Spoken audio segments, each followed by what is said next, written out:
pada saat yang Ibu menjabat juga sedang ada pandemi, itu luar biasa. Saya juga sekarang ini betul-betul sangat menekuni dalam 1 tahun terakhir ini, betul-betul melakukan yang saya sebut sebagai metasintesis terhadap pandemi ini, terutama kaitannya sama vaksin. Jadi ketiga hal ini. Nah,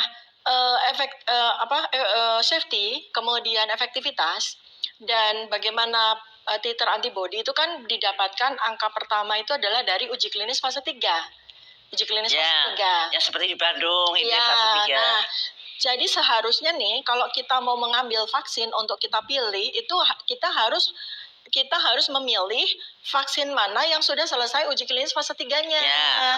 Dan pemerintah juga kalau mau belanja juga harus belanja sudah selesai fase 3-nya.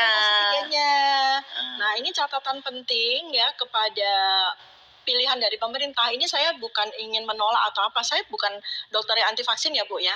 Saya concern sekali dengan vaksin ini sebagai salah satu strategi untuk mempercepat pelandaian grafik pandemi ini. Tetapi dalam hal kita memilih kan harus ada panduan secara saintifik. Uji klinis fase 3-nya sudah selesai atau belum. Kemudian kalau belum, kita bisa nggak menggunakan data, kita pinjam atau kita menggunakan data uji klinis fase 3 yang lain. Nah, untuk kita ketahui vaksin pertama yang dipilih pemerintah yaitu Sinovac, itu kan belum selesai uji klinisnya, Bu. Karena dari hasil seharusnya Maret ya, betul, Maret udah harusnya selesai, tapi ternyata WHO minta diperpanjang sampai Juli 2021. Ya, dan saya sudah melakukan sintesis terhadap data publikasi juga sampai dengan hari ini belum ada yang dari Indonesia.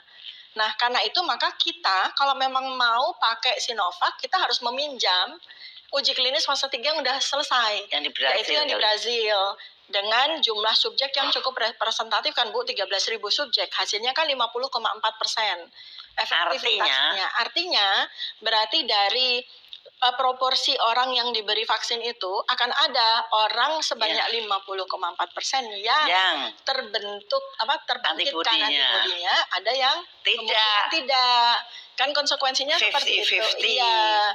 Beda komparasinya adalah dengan vaksin yang udah selesai uji klinis fase 3. Kan itu ada batasnya. Kapan kita sebut sebagai efikasinya itu memenuhi syarat, itu kalau di atas 50. Ya. Tapi kalau di atasnya cuma 53 atau 54 ya berarti podo wae. Ya, artinya divaksin sama nggak divaksin sama saja 50-50 bisa kena seperti tidak divaksin ya. Betul seperti itu. Artinya itu yang di Brazil. Tapi katanya dibetulin lagi menjadi 70.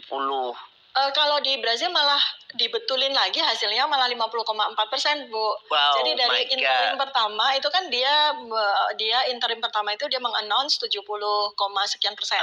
Tapi begitu dilakukan uji lagi ternyata melorot jadi 50,4%.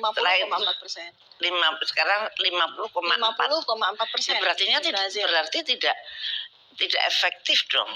Ya harusnya ada rekomendasi untuk memperbaiki si vaksin ini kan. Harusnya kan ada rekomendasi. Tapi kan ada sekarang ini secara massal itu kan diberlakukan satu undang-undang EUA kan Bu, Emergency Use Authorization, undang-undang darurat. Nah itu kan sekarang menjadi dipakai itu sebagai koridor untuk menggunakan apapun vaksin. Tidak boleh melangkahi kaidah saintifik ya. Iya harusnya kan tetap karena vaksin yang lain mengikuti kaidah tersebut. Tapi ingat juga kalau vaksin lain dicoba di tempat yang lain belum tentu di tempat kita itu juga sama loh. Misalkan vaksin AstraZeneca, Pfizer dicobanya pada orang-orang barat, dosisnya maupun apanya semua, dan kemudian diaplikasikan di Indonesia. Sebetulnya itu juga tidak terlalu betul. Mestinya ada penelitian kecil saja bahwa orang Indonesia relevan dengan vaksin itu. Nah, mestinya kita tuh sudah punya SOP untuk menerima vaksin-vaksin dari luar. Tapi enggak, kalau vaksin dari luar begitu datang langsung tok EUA keluar. Nah itu. Nah itu yang kita tuh miris. Kalau kita tahu itu miris. Tapi kalau rakyat nggak tahu ya nggak apa-apa. Tapi yang tahu saya kira semuanya miris. Begitu datang jepret, tahu-tahu expirednya Iya, bulan ternyata Mei. pendek sekali. Lah kok ya diterima, mbok yo Makanya. entar dulu. Nek ngejrok EUA itu apa nggak dilihat expirednya, Iya. ininya. Kalau saya beli obat expired itu harganya cuma separuh loh Mbak. Nah, makanya. Makanya lagi apa ya regane kok jangan dilarang kayak gitu. Aduh mesake men gitu, mesake negorone Iya. gitu. Nah itu. Nah, pengalaman-pengalaman ini sangat menarik ya, Bu ya. Iya.